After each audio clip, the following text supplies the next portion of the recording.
Purihin po ang Panginoon. Buksan po natin ang ating Bible sa aklat po ng Genesis chapter 12 from verses 1 to 3.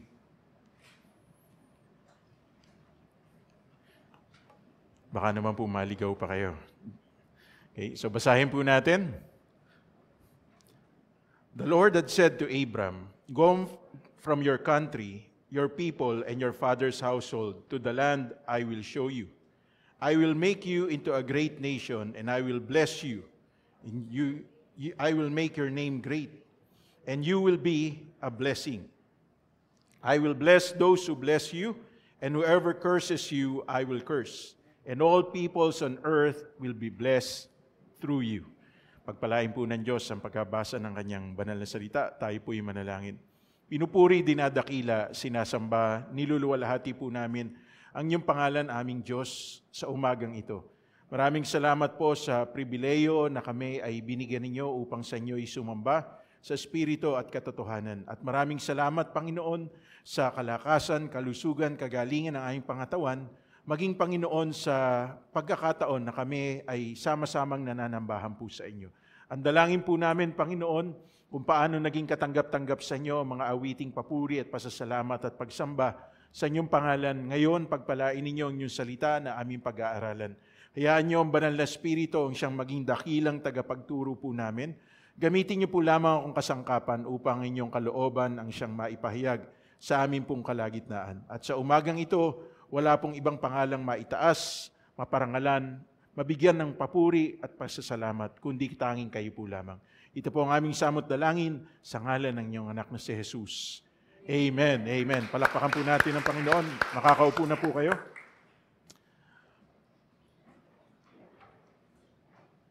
Ngayong buwan pong ito, sisikapin ko po na maituro po sa atin ang patungkol po sa mga pangyayari na nagaganap sa atin pong kapanahunan in the light of God's Word. At kaya nga po ang title po ng ating pag-aaral ay Accelerate Your Knowledge of Prophetic Events. Okay? So, yan po ang ating pag-aaralan ngayong araw to. Sa talatang binasa po natin, dito natin makikita yung unang tagpo na ang Diyos ay nakipag-usap po kay Abram. Noong panahon po na yon, hindi pa po Abraham ang kanyang pangalan, Abram pa lang. In Genesis chapter 11, makikita po natin na ang mga tao po ay nagtayo ng tore at ang tawag po doon sa tore na yon ay Babel. At sa kanilang pagnanais na maabot ang Diyos. At ang ginawa ng Diyos, ginulo po ang tao sa pamamagitan ng pagbibigay po ng iba't ibang wika sa bawat isa po sa kanila. So, nagkaroon po ng commotion noong time po na yon, kasi ang sabi ng Diyos sa salita niya, kung magkakaisa sila, walang bagay na hindi nila magagawa. So imagine, nagtayo ang tao ng tore at mabot na po sa langit po yun. So ang ginawa ng Diyos, sapagkat ang tao po ay nagnanais na maabot ang Diyos, gumawa ang Diyos ng dahilan para ang tao po ay magulo. Bakit? Sapagkat anong layunin ng tao, bakit niya kinakailangang maabot ang Diyos? Anong purpose? Bakit niya kinakailangang gawin yun?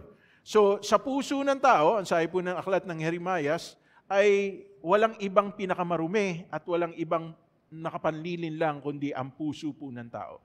So, ginulo ng Diyos ang tao at that time. And then came the scene in Genesis chapter 12 na kinausap po ng Diyos ang isang tao na nagangalang si Abram. Si Abram po, makikita po natin dito, sinabi na salita ng Panginoon, "Umalis ka mula sa iyong bayang kinalalagyan, ang bayan kung saan naroon ang iyong ama, ang iyong pamilya, at pumunta ka sa lupaing aking ipapakita sa iyo." Sabi rito, "Go from your country, your people, and your father's household to the land I will show you.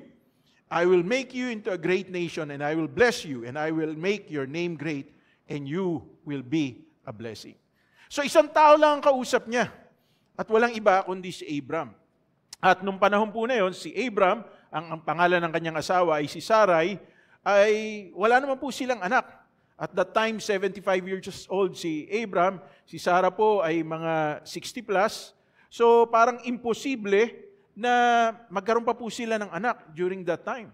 Kaya lang, makikita natin, what's special about Abram at kinailangan po siyang kausapin ng Diyos. Dito natin makikita na ang Diyos, pag meron po siyang gustong gawin, hindi po niya kinakailangan ang tulong ng tao at hindi rin po niya kinakailangan ang payo ng tao.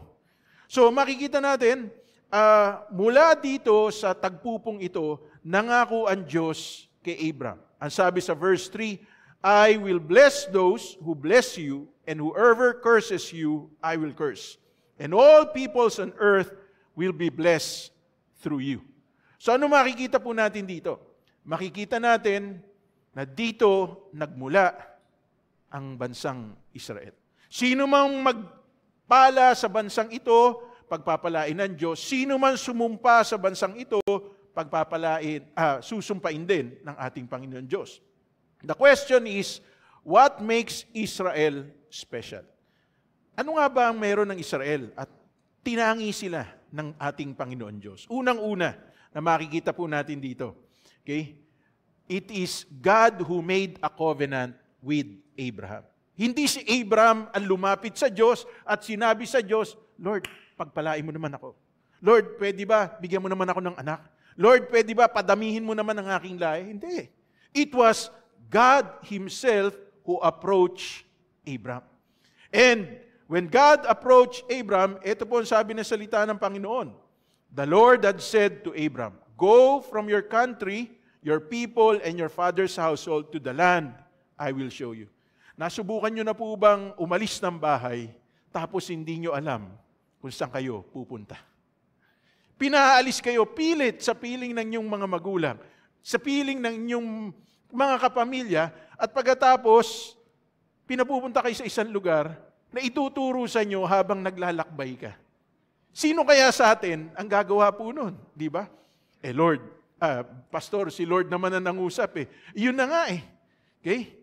Alam po ninyo, God will give us a vision to do something, pero yung process to fulfill the vision, the plan, the strategy, how to fulfill that vision, hindi po natin ito malalaman. Hindi po natin ito makikita. But as we make a step habang tayo humahakbang, bilang pagsunod at mayroong pananampalataya sa nais ipagawa ng Diyos sa atin, unti-unti na-unfold, unti-unti inihahayag ng Diyos yung kanyang dakilang plano sa atin. Di ba napaka-special talaga ni Abraham? Kasi, ang sabi ng salita ng Panginoon, the Lord had said to Abraham. Kinausap po siya ng Diyos. Sino po ba sa atin dito ang naranasan na nating kausapin ng Diyos? Maaring through impression, through God's Word, pero yung face-to-face, kausapin tayo ng Panginoon. Audibly, nadinig natin ang pangungusap ng salita ng Panginoon, nadinig natin yung boses ng Panginoon. Aba, ibang tao tayo pagka ganun. Special talaga ang bawat isa po sa atin. Kasi, bakit po ganun? Sapagkat kinausap tayo ng Diyos. So, God made a covenant with Abraham. Pinaalis siya sa lupaing kanyang kinalalagyan at pinapupunta po siya sa lupaing ipapakita pa lang sa kanya ng Diyos. Napakahirap po yata nun, di ba? Pero, alam nyo, ang pangako ng Diyos ay tugon sa pagsunod po natin sa Kanya. Kaya ito po ang sabi ng verse 2, I will make you into a great nation, and I will bless you. I will make your name great, and you will be a blessing. Yung iba sa atin, gusto na natin kagad yung huli. Gusto natin ng blessing. Pero ayaw natin gawin muna yung pinagagawa ng Diyos sa atin. Many of us, we are able to identify at siguro po, ito po yung pinaka talagang masasabi nating most familiar or talagang most sung song in the Christian churches today, yung kantang Goodness of God. Okay? Kahapon lang kinakanta ko po yun sa isip eh. Tapos yung isang araw, kinakanta rin po yun. Tapos na Sunday sa church, sa Baliwag, kinanta rin po yun. Ngayon, kinakanta na naman. And there's nothing wrong with that. Why? Sapagkat totoong ang Diyos ay mabuti. Di ba? Kaya lang, hanggang kabutihan lang ba ng Diyos ang gusto nating maranasan sa Kanya? Ayaw ba nating maranasan na yung katuparan ng mga pangako ng Diyos sa ating buhay ay dapat nating makamit? Ayaw ba natin na maging instrumento tayo ng Diyos para ang ibang tao ay makaranas din ng Kanyang kabutihan? Minsan kasi, ang nangyayari po sa atin, we become short-sighted. Ang nakikita lang natin yung sitwasyon na kinilalagyan natin at ang nais din po natin, abutin tayo ng Diyos doon sa kalalagayan na meron po tayo. Pero alam nyo ba, katulad ng sinabi ng Diyos kay Abraham, pinaalis tayo ng Panginoon sa comfort zone natin. Pinaalis tayo ng Panginoon sa lugar kung saan tayo convenient at ang nais ng Panginoon, humayo tayo at pagtiwalaan po natin siya. Alam po ninyo, salamat sa Panginoon sapagkat this holiday, just for 2 days, nakipagkita lang po kami sa aming pong mga magulang. Okay? Nakipagkita po kami sa in-laws ko sa May Kawayan, tapos hindi na po kami umuwi ng Cavite. Nakipagtagpo na lang po kami sa mother ko halfway. So, kahit papaano, nagkaroon po kami ng quality time. For us to be able to spend time with them, we also have to spend money. Naintindihan po ba ninyo yun? Samantalang ang bawat isa po sa inyo, andito na kayo. Kasama na ninyo yung pamilya, okay? Ni hindi nyo man lang ma-text yung nanay nyo. Ni hindi nyo lang makumusta yung kapatid ninyo. Ni hindi nyo man lang mabate yung mga mahal nyo sa buhay. Di ba? Tapos, nung magkita-kita pa sa sementeryo, nagkahingahan pa ng mga hugot, sama ng loob. Okay? Imbis na should be a reunion for you to get together, parang nagkaiwasan pa. Alam nyo, kung paniniwalaan lang po natin, lahat po tayo, if we would set aside the differences that we have, and if we would look into the plan, the purpose of God into our lives, yung mga minor things sa buhay po natin, hindi na po natin papahalagahan yun. Ang titignan po natin, yung major things na nais ng Diyos na gawin sa atin. So, God made a covenant with Abraham.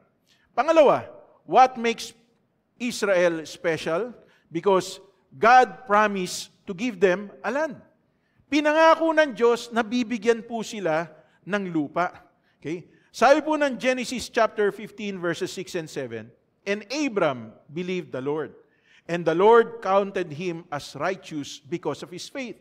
Then the Lord told him, I am the Lord who brought you out of the Ur of the Chaldeans to give you this land as your possession. So, malinaw na malinaw. Ako ang Diyos mo na naglabas sa iyo mula sa lupain ng Hur at mga Kaldeo upang daling ka sa lupang ipinangako ko sa iyo. Ang tanong, yung banlupa na yun, wala bang mga nakatira doon? Siyempre meron. Sapagkat bago dumating si Abraham, meron na ring ibang tao sa buong mundo. Okay? So, pinapunta ng Diyos si Abraham sa Cana upang yung Cana ay mapa sa kanya, sapagkat yun yung ipinangakong lupain ng Diyos sa kanya. So, dito po makikita po natin. Yung kulay pula sa mapa po na yan lang po yung maliit na bayan ng Israel na kinalalagyan po niya ngayon. Pero yung ipinangakong lupain ng Diyos kay Abraham nung panahon na nakipagtipan ng Diyos kay Abraham, makikita po natin, sakop ang bansang Egypt, sakop ang bansang Syria, sakop ang kalahati ng Iraq, halos kalahati rin ng Saudi Arabia, sakop. Pasok din po dito, makikita po natin yung lugar ng Jordan, makikita rin po natin yung West Bank, makikita rin po natin yung iba pa pong mga lupain na naroon, maging ang Kuwait, bahagi ng Kuwait. Yun yung lupaing ipinangako ng Diyos kay Abraham. Ang tanong, bakit yung pagkaliit-liit na kulay pula dito sa mapa na to ang pinaninirahan lang ng bansang Israel? Simple lang. Sapagkat kahit na inutusan ng Diyos si Abraham, kahit na inutusan ng Diyos si Isaac, si Jacob, hindi lahat ng iniutos ng Diyos sa kanila nasunod nila. So, because they were not able to fully accomplish what God has commanded them to do, they were not able to enjoy the fulfillment of God's promise in their lives. Parang ganyan din po sa buhay natin eh. Ipinangako ng Diyos na tayo po ay bibigyan ng buhay at hindi lang basta buhay, kundi masagana at masayang buhay. Okay? Kaya lang bakit yung iba sa atin parang miserable ang buhay? Kasi baka mamaya meron dapat pa tayong gawin. Baka mamaya meron pa tayong dapat na alisin sa atin at meron tayong mga bagay na dapat na i-give up para sa Panginoon. So, ganyan na nangyari. Kaya ang sabi ng Genesis 15:18, on that day, the Lord made a covenant with Abram and said, to your descendants, I will give this land from the river of Egypt to the great river, the Euphrates. So, makikita po natin dyan. It was a vast land that God has promised to Abram. Pero hindi po nangyari yun. At hindi lang po yun. Di lang kasalanan po ni Abram. Di lang kasalanan ni Isaac, ni Jacob. Kahit ng mga hari pa ng bansang Israel. Sapagkat yung kauna-unahang hari ng bansang Israel na walang iba kundi si Haring Saul, nung ipinapapatay ng Diyos ang mga Amalekeo, mga Amalekites, at pinakukubkob yung buong lupain, hindi po niya pinatay lahat. Tinira po niya yung mga magagandang hayop at tinira din po niya yung hari ng Amalekites. Tinira din po niya yung mga nakikita niyang pwede niyang pakinabangan ng mga tao, ng mga royalty. So, kaya inalis po siya ng Diyos sa pagiging hari at itinaas si David para maging kahalili po niya. Kaya lang dito natin makikita, every decision that we make would bring us benefit if it is good and if it is in accordance with God's will, or it would bring consequence in our life kapag hindi po natin sinunod ang Panginoon Diyos. Imagine, panahon pa ni Abram. Ano na ngayon? 2023 na. Hanggang ngayon, may kaguluhan nangyayari sa Israel. Bakit? Dahil hindi po tinutupad ng piniling bansa ng Diyos, piniling lahi ng Diyos, yung utos ng Diyos sa kanila. And what does it make of us? Sa bawat isa po sa atin. Ano ngayon sa atin to? Siyempre, lesson po sa atin to. Because all truth is parallel. Sabi nga ni Dr. Morris Cerullo, ang lahat ng katotohanan ay magkakahalintulad. Kung in the spirit, hindi tumupad ang bansang Israel sa iniutos ng Diyos sa kanila at nagkaroon ng consequence sa kanilang buhay, ganon din po tayo bilang mga Kristiyano. Bagamat iniligtas tayo ng Diyos at ang pangako ng Diyos are yes and amen to us who believe in Christ, but we would also suffer the consequence kapag hindi po natin totaling sinunod ang Panginoon. We were mentoring, we were guiding our children, at pabalik po kami para hindi rin ako makakatulog sa pagmamaneho. So kinakausap ng misis ko po yung mga anak ko at nagtatanong naman sila. Tapos, it came to the point na nagkaroon kami ng conversation about telling half-truth. Kalahati lamang ng katotohanan. Kasi, pwede tayong magsabi ng katotohanan, pero hindi buong katotohanan. Di ba? Kaya nga sa loob ng korte, kapag ikaw ay magiging witness, tatayo ka sa witness stand, papagsusumpain ka eh. Ipapalagay yung kanang kamay mo sa Bible. Ginagawa pa po ba yun? Ginagawa pa ba yun? Sister Portia, Sister Portia. Tapos itataas yung isang kamay mo, yung kaliwang kamay sa Bible, yung isang kamay nakapanumpa. Okay? Nangangako ka bang magsasabi ka ng katotohanan at pawang katotohanan lamang? Kasi it is, okay? The witness is not only men, but even God Himself. Pero ano nangyayari? Okay? Ito po yung nababaluktot sapagkat marami rin pong mga nag-aral ng batas ang kayang baluktutin ang batas. Pero sa batas ng Diyos, hindi po sila makakalusot. So ano makikita po natin dito? Kapag po kalahati lang ng katotohanan ang ating sinabi, kasinungalingan pa rin po yun. Halimbawa, ang kwento namin sa anak namin, okay? Nagpaalam ka, pupunta ka dun sa classmate mo na si Margaret, at pagkatapos, nagpunta ka naman. Kaya lang sandali ka lang doon. At ang sabi mo doon sa classmate mo na si Margaret, alis na ako ha. Kasi magkikita kami sa SM eh. So, nagpunta ka naman kay Margaret. But that is only half-truth. Pero nagpunta ka sa SM at mas mahabang oras yun nandoon ka. Tapos pag uwi mo, tinanong ka ng mami mo. Okay? Nagpunta ka ba kay Margaret? Opo. Okay? Tama naman, nagpunta siya kay Margaret. Pero hindi yun yung buong katotohanan. What if something went wrong habang wala ka na doon sa bahay ng classmate mo? Nagpunta ka na sa ibang lugar and something went wrong. Paano namin malalaman kung ano nangyari sa'yo? Sinong kasama mo? At anong oras ka dapat umuwi? So, ipinakita po namin yun. Ganyan din po nangyayari sa buhay natin bilang tao. Minsan, kalahati lamang ang pagsunod natin sa Panginoon. Halimbawa, sa pagbibigay po ng ating ikapu sa Panginoon. Okay? Kapag okay yung pasok sa'yo, magbibigay ka ng ikapu mo sa Panginoon. Pero pag nagigipit ka, kukunin mo muna yung ikapu mo na dapat mong ibigay sa Panginoon.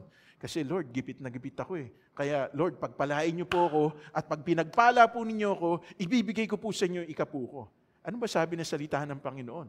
Ibigay ninyo ng buong buo ang inyong ikapu at subukan ninyo ako kung hindi ko sasawayin ang mananakmal at kung hindi ko bubuksan ang durunghawan ng langit at ibuhusan nyo ang pagpapalang wala kayong sukat na silid na kalalagyan. So, makikita natin dito mga kapatid, sumusunod tayo pero hindi 100% yung pagsunod na ginagawa natin. Kayo bilang mga magulang, kapag hindi kayo sinunod 100% ng inyong anak, matutuwa ba kayo? Kayo bilang mga manager, pag hindi kayo 100% sinunod ng inyong mga nasasakupan, matutuwa ba kayo? Siyempre hindi. Diyos pa kaya?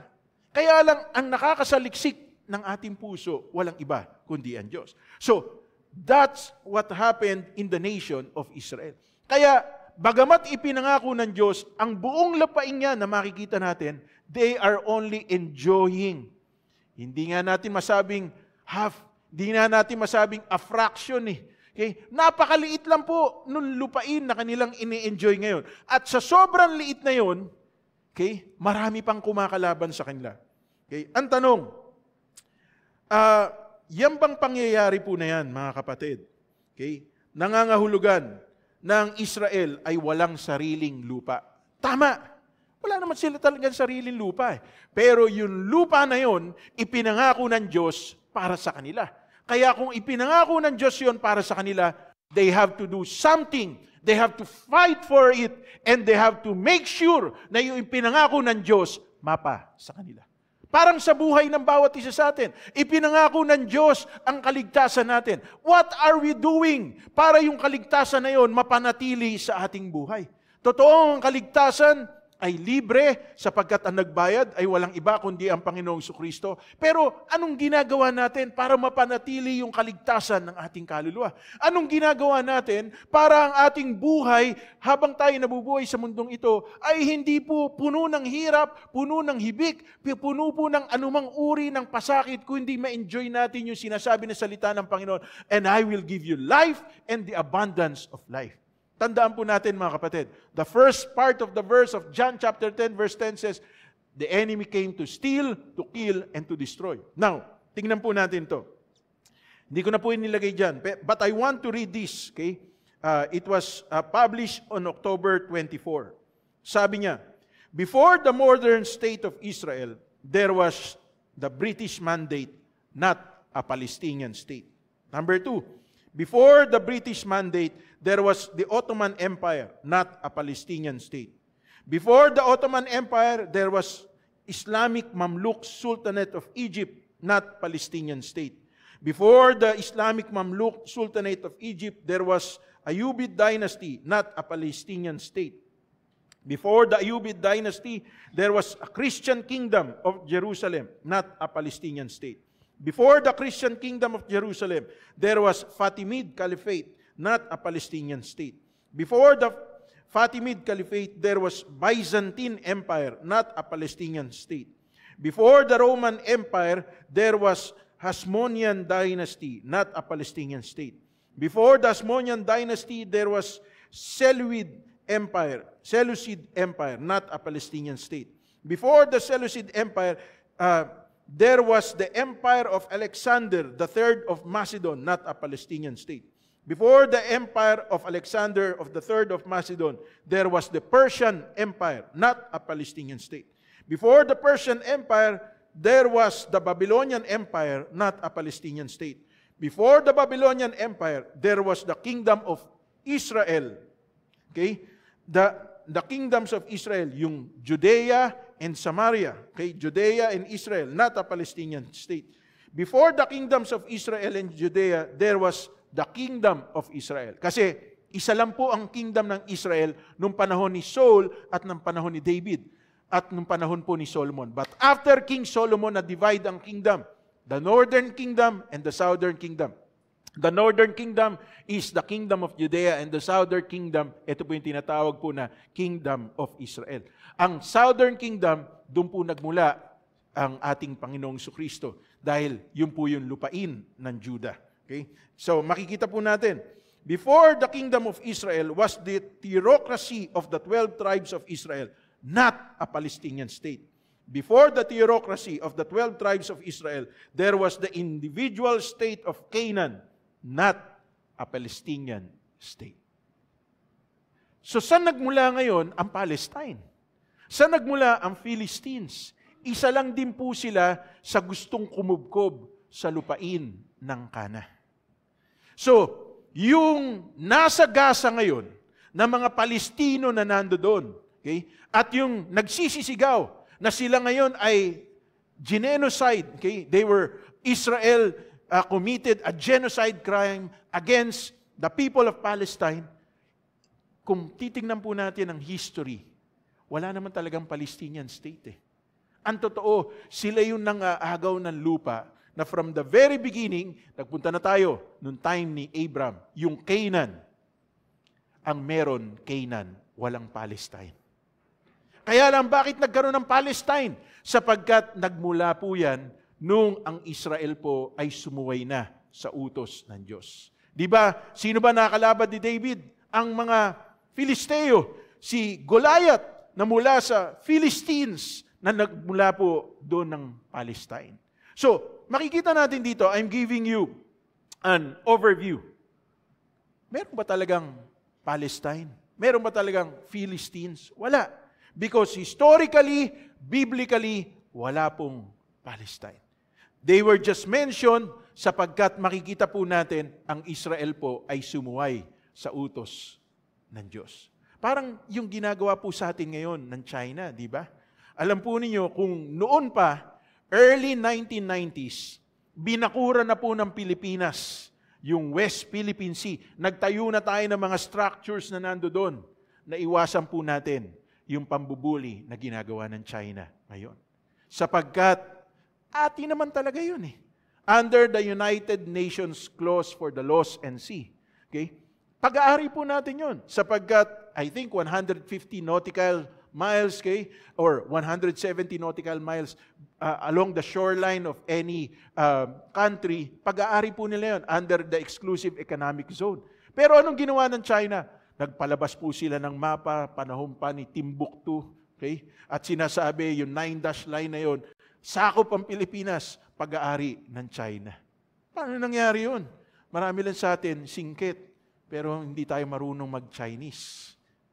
Okay? Ni hao ma. Okay? Marunong ba kayo? Hindi. Di ba? So, pero meron doon tayong dugon Chinese. Kaya lang, ito po ang tanong. Pag hindi natin ipinaglaban yung territory ng Pilipinas, sooner or later, nasa Luzon, Visayas, Mindanao, ang mga Chinese. Iyan ang nangyari sa Israel.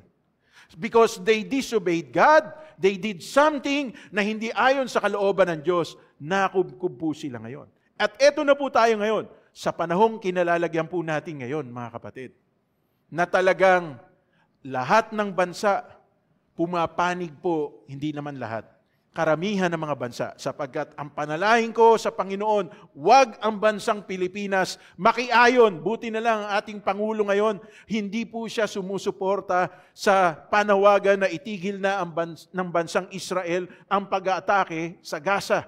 Sapagkat pag yun po ay nangyari, maaaring mapahamak po ang ating pong bansa. Bakit?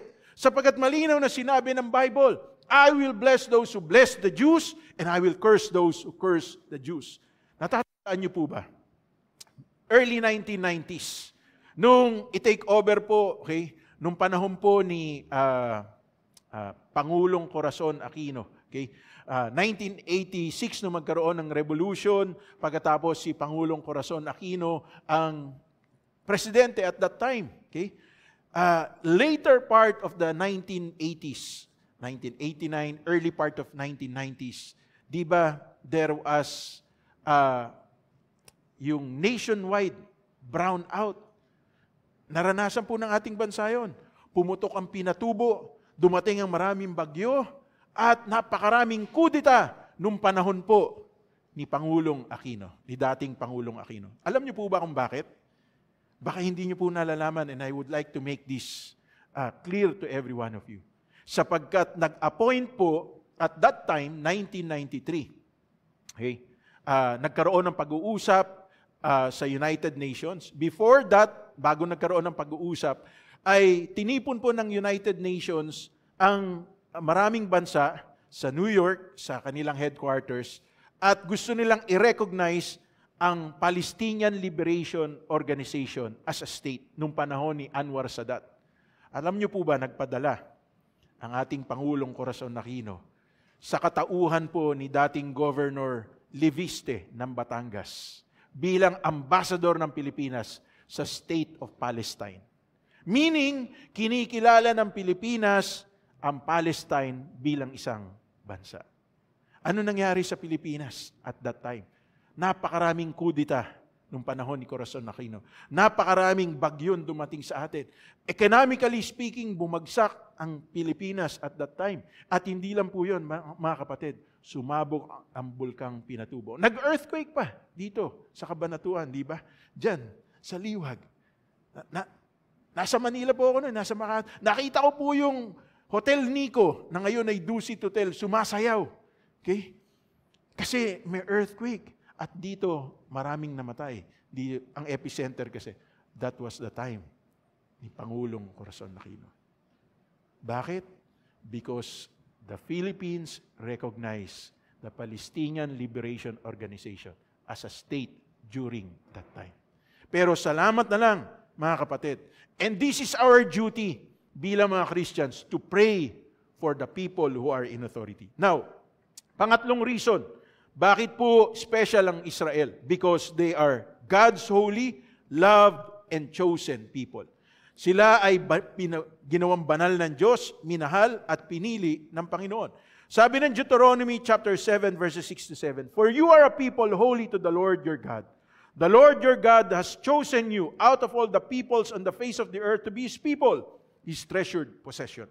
The Lord did not set His affection on you and chose you because you were more numerous than other peoples, for you were the fewest of all peoples." So hindi sila pinili ng Diyos kasi marami sila. Hindi sila pinili ng Diyos kasi mga gwapo at magaganda sila. Di ba? Hindi sila pinili ng Diyos kasi magagaling sila. Hindi. Wala silang maipagmamalaki. Pinakakonti nga sila sa lahat ng bansa. Pero pinili sila ng Diyos sapagkat gusto silang gawing banal ng Diyos at gusto silang ng Diyos mahalin. Ito pa ang sabi po sa verse 8, "But it was because the Lord loved you and kept the oath He swore to your ancestors that He brought you out with a mighty hand and redeemed you from the land of slavery, from the power of Pharaoh, king of Egypt. Know therefore that the Lord your God is God. He is the faithful God, keeping His covenant of love to 1,000 generations to those who love Him and keep His commandments." Mga kapatid ko, gusto kong maunawaan po natin. Tapat ang Diyos. Pag may ipinangako siya, ang sabi, tutuparin niya po yun. Kahit na 1,000 taon na ang lumipas. Mga kapatid, from the time of Abraham hanggang sa panahon po natin ngayon, malamang mga more than 5,000 years na po yan. Pero hanggang ngayon, tinutupad ng Diyos ang kanyang pangako sapagkat ang Diyos kailanman hindi po niya susuwayin ang kanyang sariling pangako. Kaya lang ang tanong, bakit Israel? Ba't ganun nga lang ba ang pagtangi ng Diyos? Di ba pwede tayo mga Pilipino? Mga gwapo at magaganda naman tayo. Mahal din naman natin ng Diyos. Hindi natin kayang unawain Kasi ang sabi ng salita ng Panginoon, Exodus chapter 33 verse 19, "I will have mercy on whom I have mercy, and I will have compassion on whom I have compassion. Okay, so yan po yun sa Exodus chapter 33 verse 19. So sinabi ng Diyos, mahabag ako sa gusto kong kahabagan at uunawain ko, mamahalin ko, aabutin ko ang sino mang gusto kong abutin. Kayo ba? Mapipilit ba kayo kung gusto nyo tumulong? Mapipilit ba kayo na, huwag mong tulungan yan. Gusto mong tumulong eh. Okay? Mapipigilan ba kayo kung gusto nyo magsilbing pagpapala sa buhay na Ben? Hindi. Because that is your own will. So, it was the divine will of God that He chose the nation of Israel. Eh ngayon, anong mapapala natin? Okay? So, ang mapapala po natin, i-recognize po natin ang plano ng Diyos sa bansang Israel. Why? Tignan na po natin ngayon. The end-time prophetic events in Israel. Okay? Ano ngayon ang kinalalagyan na po natin ngayon? Okay? Unang-una na dapat nating makita. Okay? The birth of Israel as a nation. Eh, dati pa naman bansa ang Israel. Oh, but they were displaced.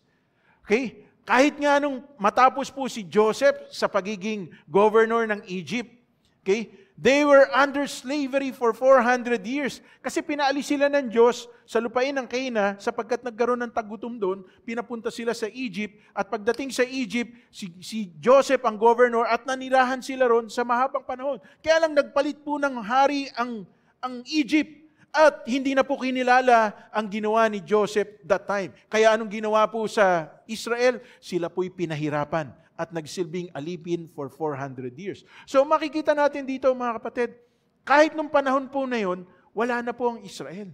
Pero pabalik-balik po sila sa Canaan. Ipinaglalaban po nila ang Canaan sapagkat yun ang pangako ng Diyos sa kanilang buhay. So, Israel was birthed as a nation in May 14, 1948. At ang sabi ng salita ng Panginoon, makikita po natin dito in Matthew chapter 24, 32 to 34.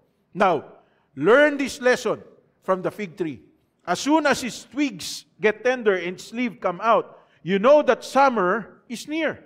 Even so, when you see all these things, you know that it is near, right at the door. Ito po yung key verse natin. Truly, I tell you, this generation will certainly not pass away until all these things have happened. Simula nung kinilala ang Israel ng United Nation noong May 14, 1948, yung generation na yon, kasama tayo. Tandaan po natin to, kasama tayo. Hindi lilipas ang generation natin nang hindi po natin makikita yung katuparan ng mga plano ng Diyos sa bansang Israel. So meaning to say, mga kapatid, maybe and almost in our lifetime, babalik ang Panginoong Jesucristo. Now, the coming of the Lord Jesus Christ have two phases. Okay? Yung first phase, yung sineselebrate natin every Christmas, hindi December 25 dumating ang Panginoon. Pero yun na lang yung kinagis na natin. That was the first phase.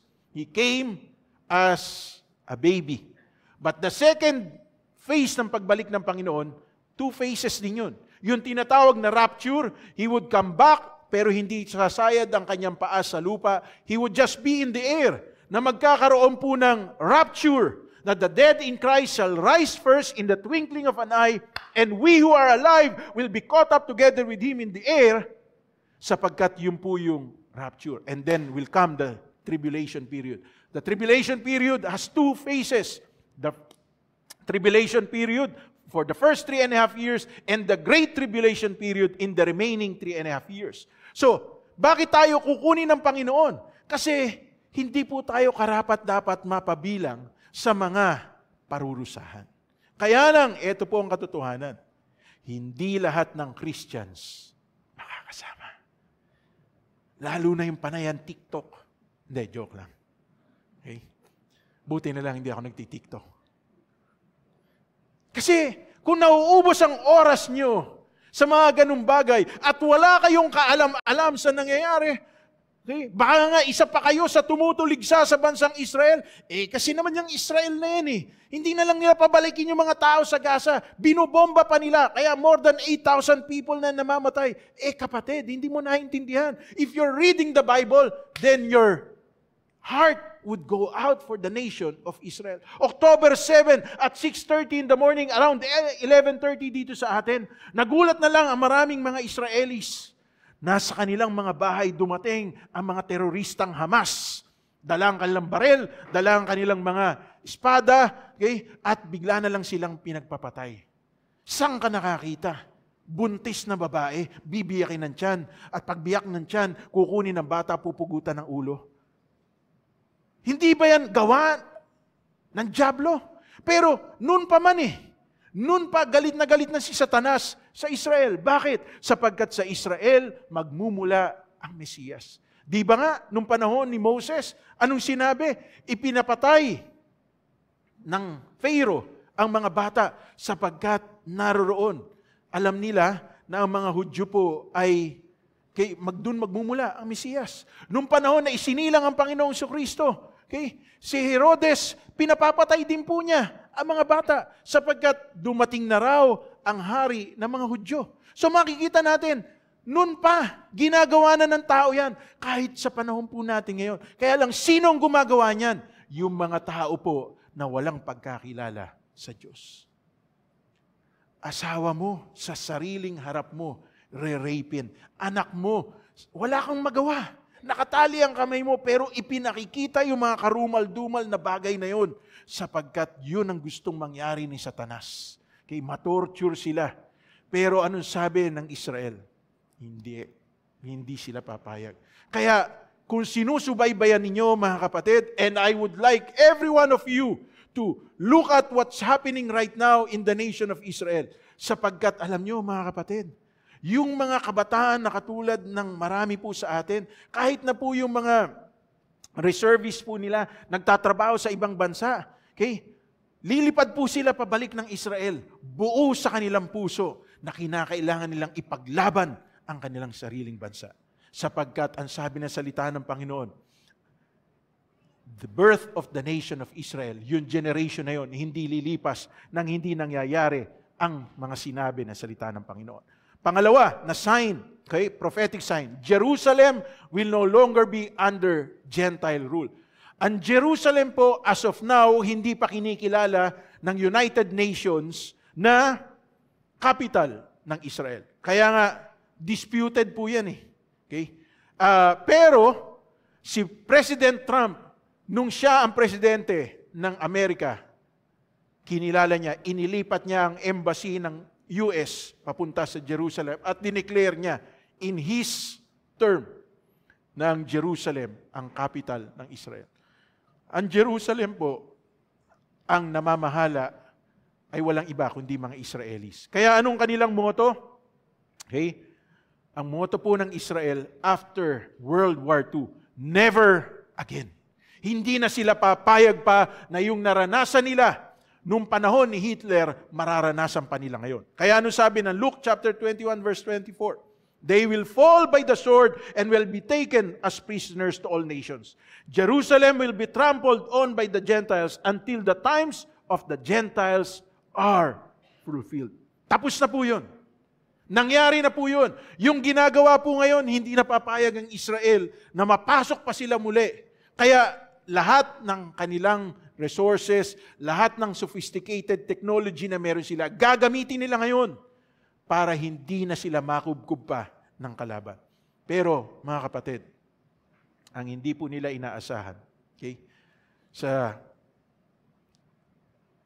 pangyayaring naganap na to, beginning October 7, mag-iisang buwan na po, sapagkat ngayon ay November 5, 2 days na lang, isang buwan na po ang gera sa Israel.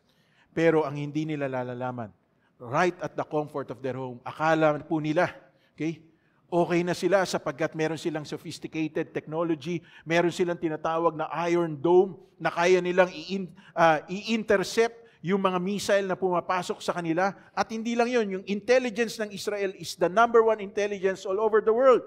talo pa nila ang Amerika, talo pa nila ang FBI, CIA, at lahat pa ng mga intelligence sa iba't ibang bansa. Pero anong sabi ng Bible? No true peace, but sudden destruction will come. Kaya ang sabi po ng 1 Thessalonians chapter 5 verse 3, while people are saying peace and safety, destruction will come on them suddenly as pains on a pregnant woman, and they will not escape. Kaya nga ito po yun eh. Pastor, kung pinili sila ng Diyos at ang Diyos ang nag-iingat sa kanila, bakit pinabayaan sila? Ang Diyos. Hindi sila pinabayaan ng Diyos. It has been prophesied. Meron talagang hindi makakaligtas. Kaya hindi pwede na magtiwala sila sa sarili nilang lakas eh. Kasi kahit gaano sila karunong, kahit na ang pabor ng Diyos ay sumasa kanila, pag nag-rely sila in their own wisdom and understanding, pababayaan sila ng Diyos.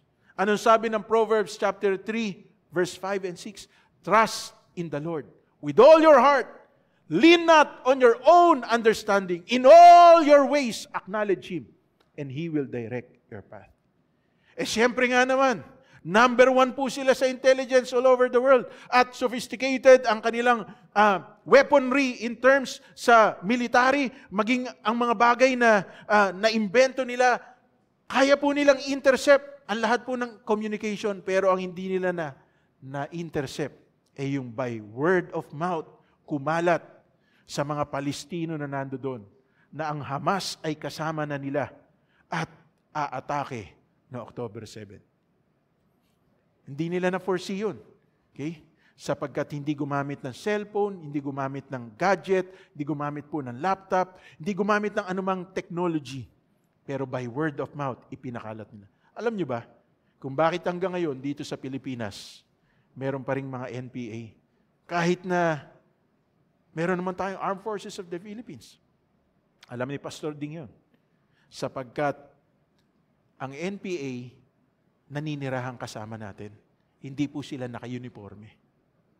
Pero kumikilos po sila. At pag nagkaroon sila ng pagkakataon, aatake po sila sa kampo ng sundalo, sa kampo ng pulis. Ang mga pulis, ang mga sundalo, identified mo because they are men in uniform. Pero ang mga NPA, hindi mo sila identified. Okay? So, ganun din po yung mga Hamas. Ang kaibahan lang po ng Hamas, they would kill without mercy. Napakabuti ng Diyos, alam niyo mga kapatid, sapagkat meron tayong kababayan, si Camille, nakakalimutan ko na yung apelyido, taga Nueva Ecija, isang caregiver sa bansang Israel. Nung pinasok ng Hamas yung kanilang bahay, ang inaalagaan niya ay 95 years old na matandang babae. Para hindi po sila saktan, para hindi sila galawin. Alam niyo ba?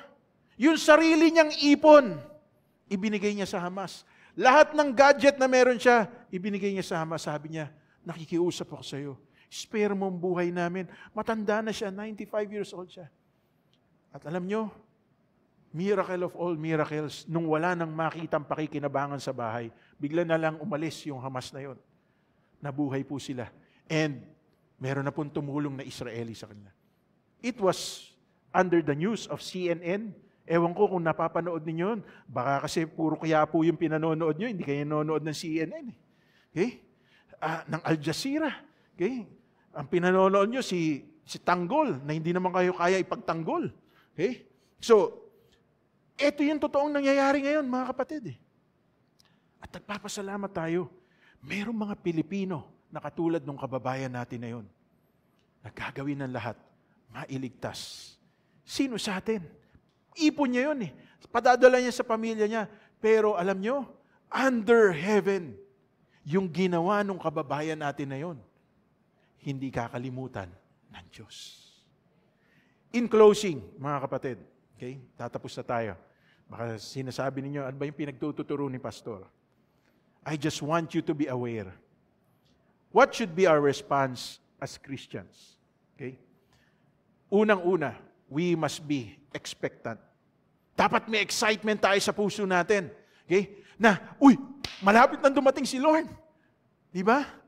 Nung si Brother Ernie malapit nang dumating. Excited na Sister Lisa. Excited na si Shane. Okay? At malamang, nagpakulay na ng buhok si Sister Lisa.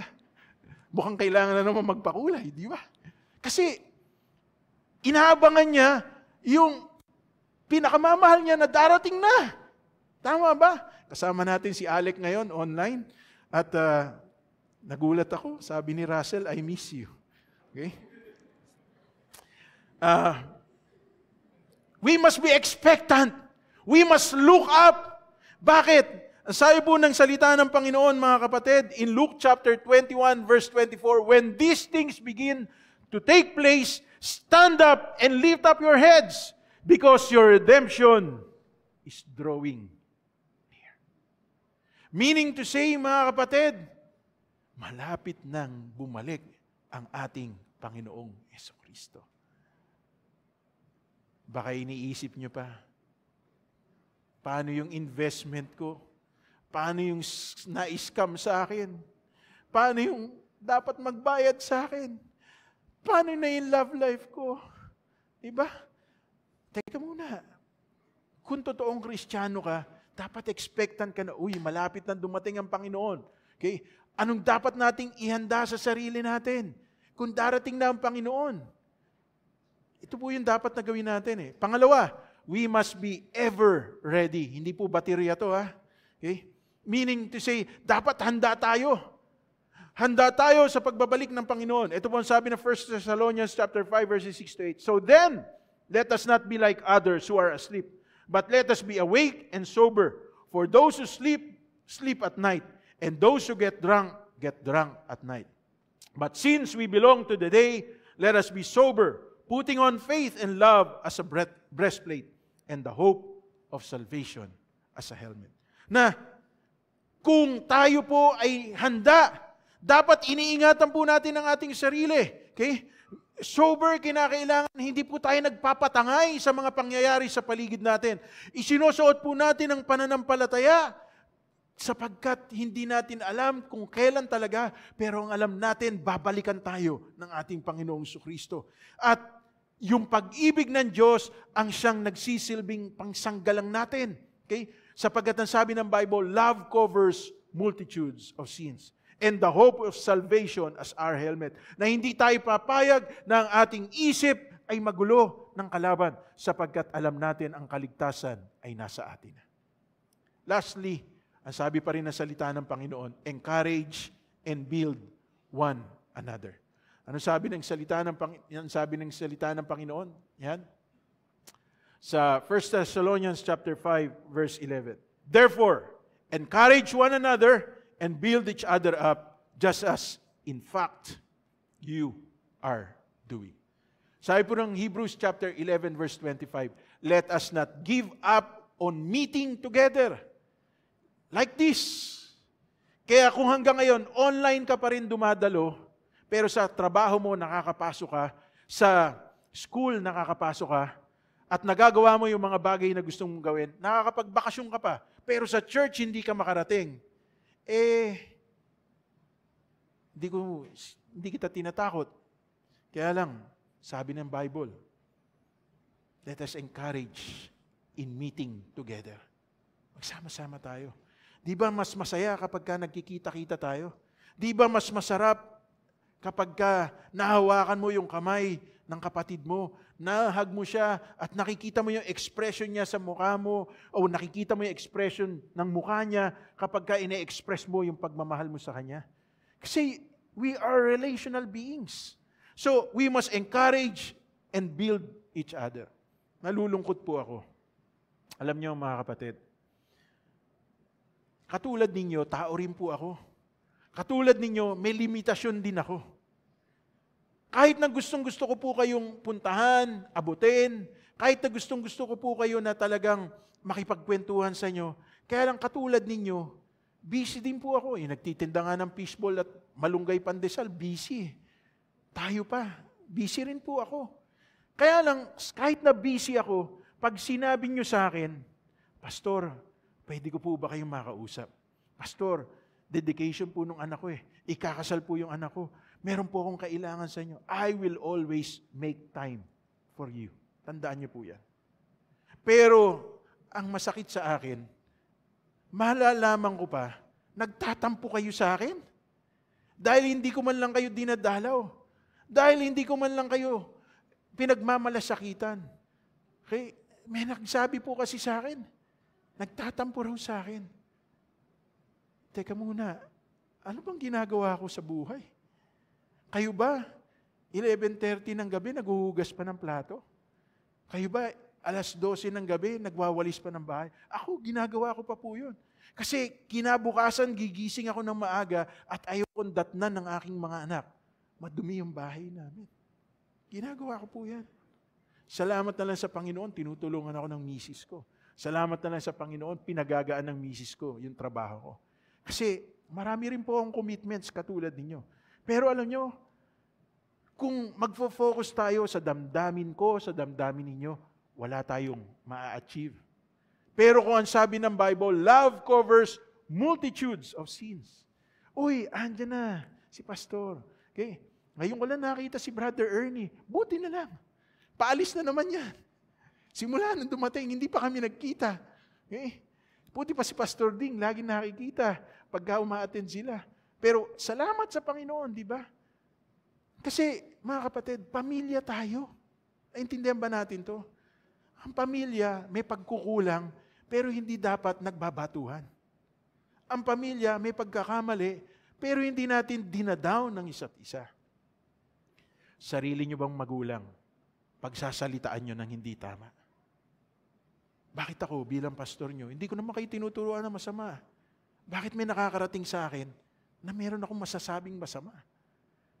Alam niyo mga kapatid, I choose to forgive kung sino man po yung mga nagsasabi ng mga ganung bagay.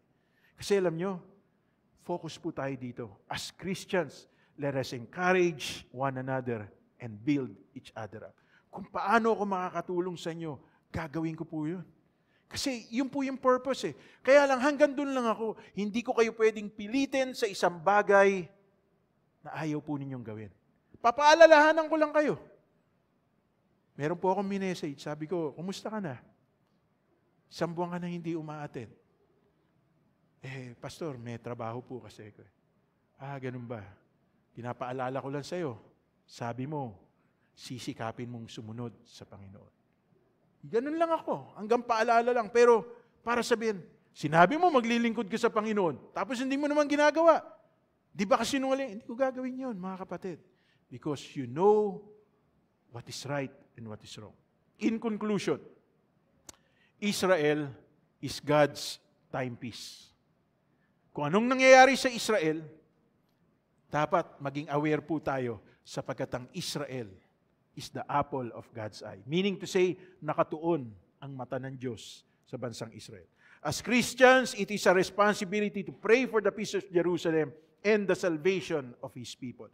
Bakit Jerusalem? Bakit hindi pray for the peace of Israel? Because Jerusalem is the city of God. The city of God is where Jesus will set His foot once again. At kung magulo sa city po na yon, Jesus will not come back. Lastly, the gospel will go back to Israel until the fullness of the Gentiles came to know Christ. Meaning to say, mga kapatid, mula sa Israel, nagmula ang mabuting balita at ito'y lumaganap sa iba't ibang dako sa buong mundo hanggang sa buhay ng bawat isa po sa atin. Pero ngayon, pabalik na po ang mabuting balita sa bansang Israel. Alam nyo ba? Iaalaw ng Diyos sapagkat magkakaroon pa po ng matinding kaguluhan sa buong mundo. This is called the Battle of Gog and Magog. Huwag kayong maglala, wala na tayo pag nangyari po yun. This is called the Battle of Armageddon. Na ang lahat ng bansa ay pupunta sa Valley of Megiddo at magkakaroon ng digmaan doon sa lugar na yun. When we were in Israel, nakita po namin kung gaano kalawak po yung Valley of Megiddo na yun. Nasa tuktok po kami, pero may patag na lugar. Yun po yung lugar kung saan magtitipon ng maraming bansa upang gerahin ang bansang Israel, ang Jerusalem. Pero mula sa lugar po na yun, bababa ang Panginoong Kristo. At doon, magkakaroon po ng kapayapaan. I tell every one of you all these things. Perhaps, Maaaring sabihin niyo, anong relevance nito sa aking buhay? Ito ba'y makakatulong sa akin? Makakatulong po ito, sapagkat ang katotohanan ang magpapalaya sa atin.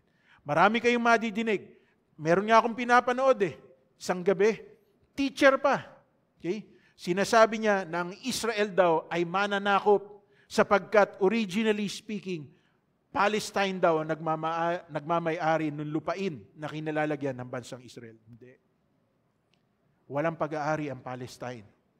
Ang tunay na nagmamay-ari, based sa sinasabi po ng history at sa sinasabi ng Bible, are the Canaanites.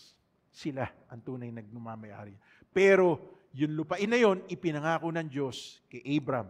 Kaya gagawin ni Abram, Isaac, Jacob, and all the people of Israel para yung lupain na yon mapanatili sa kanila. Ang relevance po nun sa buhay ng bawat isa sa atin, yung ibinigay sa atin ng Diyos, huwag natin basta-bastang babaliwalain. Ang kaligtasan, ang pag-ibig ng Diyos, ang biyaya ng Diyos, ang kabutihan ng Diyos, huwag natin babaliwalain. Ipaglaban po natin ito sapagkat ito ang kalooban ng Diyos sa ating pong buhay. Can we all stand up? Awitin po natin muli yung goodness of God. And I want you to see God's love, not only for us, but God's love for the nation of Israel. And in your heart, I want you to pray right now for the people of Israel. I love you, Lord, for your mercy never fails me. And all my days I've been held in your hands. From the moment that I wake up until I lay my head, and I will sing of the goodness of God. I love your voice. You have led me to the fire, and in the darkest night you are close like no other. I've known you as a father, I've known you as a friend, and I have lived in the goodness of God. Come on, let's declare it. All my life you have been faithful, and all my life you have been so, so good.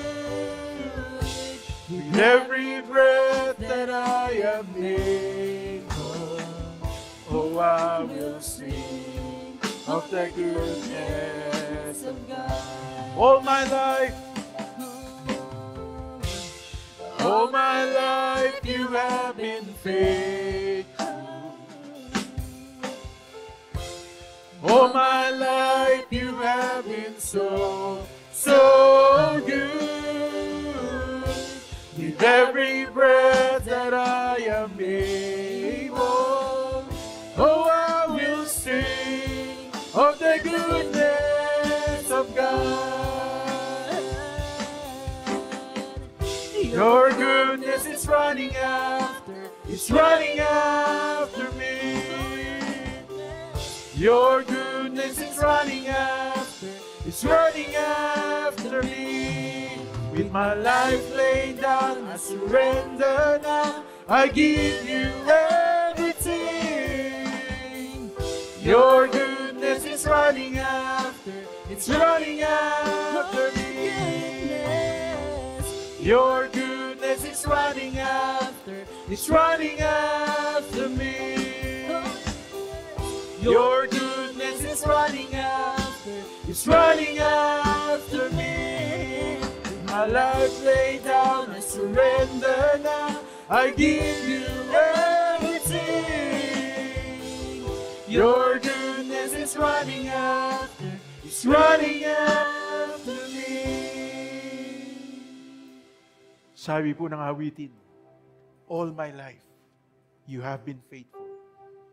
And all my life, you have been so good.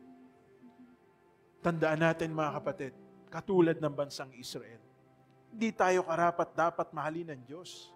Hindi tayo karapat-dapat bigyan ng anumang pagpapala ng Diyos. Pero dahil napakabuti ng Diyos at tapat ang Diyos na nagsimula ng mabuting bagay sa ating buhay, kaya tinatamasa natin ang anumang meron tayo ngayon. At ngayon, ang salita ng Diyos ay nagpapaalala sa atin, with everything that is happening right now in the nation of Israel, we have the responsibility to pray for the people of Israel. To pray for the salvation of the Jewish people. To pray for the peace of Jerusalem. To pray para yung mga taong hostile, yung mga anti-Semitics, sila rin ay mabuksan sa katotohanan. Sabi na salita ng Panginoon, my people perish because of lack of knowledge. And this is the reason why I have to share this with every one of you, so that we will not perish, but according to the truth of God's Word, we will come to the saving knowledge of the Lord Jesus, and we would experience God's love and mercy sa buhay natin. Kaya ngayong umagang ito, mga kapatid, huwag nating kalilimutan, mahal ng Diyos ang bawat isa sa atin, pero mahal din ng Diyos ang bansang Israel. At sila ang piniling lahi ng Diyos. That's why we need to pray for them. Lord, today, we as your people, lumalapit po kami sa inyo.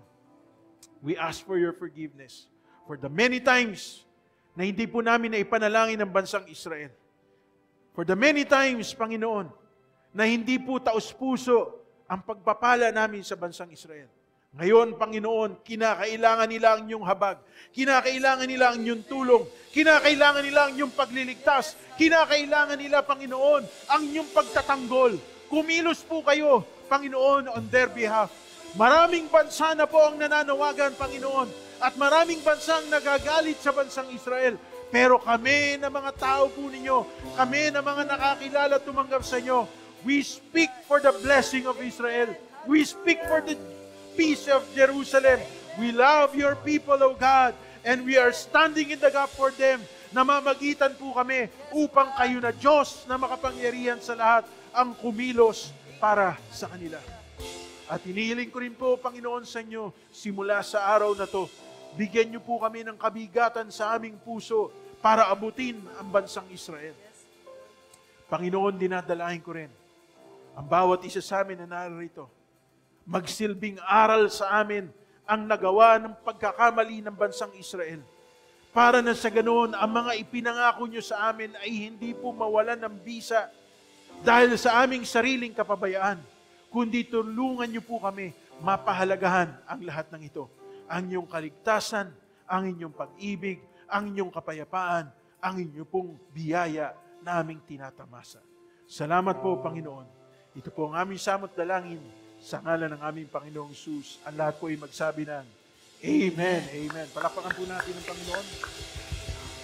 Makakaupo po muna kayo. Ngayon po ay unang linggo. Meron po tayong pagsasalo-salo ng banal na hapunan.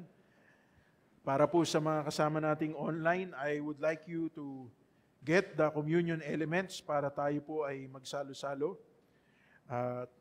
I-distribute po ito ng ating mga kapatid. Dalawa lang po ang pamantayan ng ating church.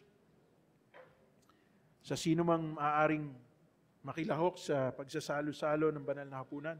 Una, kinakailangan tinanggap po natin si Jesus sa ating buhay bilang Panginoon at tagapagligtas. At ikalawa ay wala po tayong kasalanang ipinamumuhay sa ating pong sarili.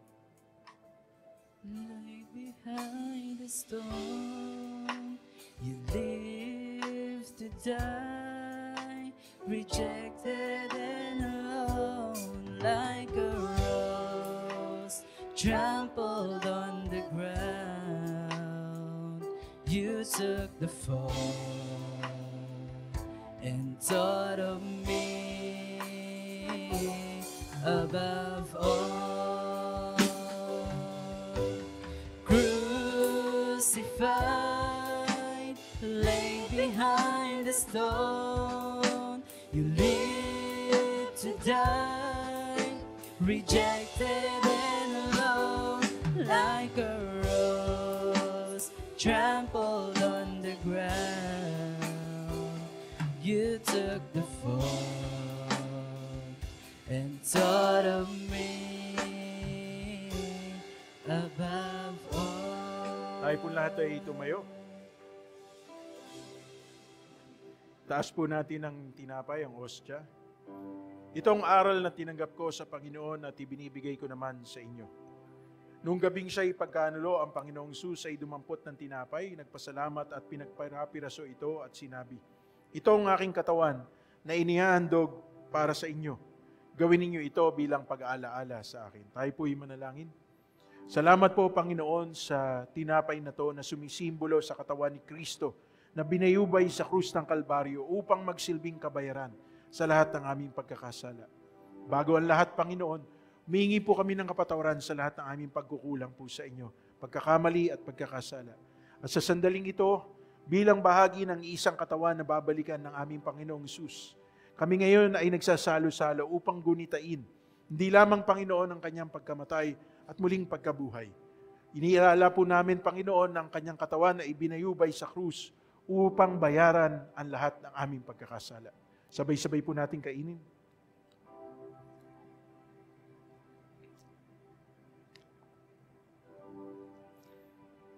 Gayun din naman, matapos magapunan, dumampot din siya ng kopa at sinabi, ang kopang ito ay ang bagong tipan ng Diyos na pinagtibay ng aking dugo.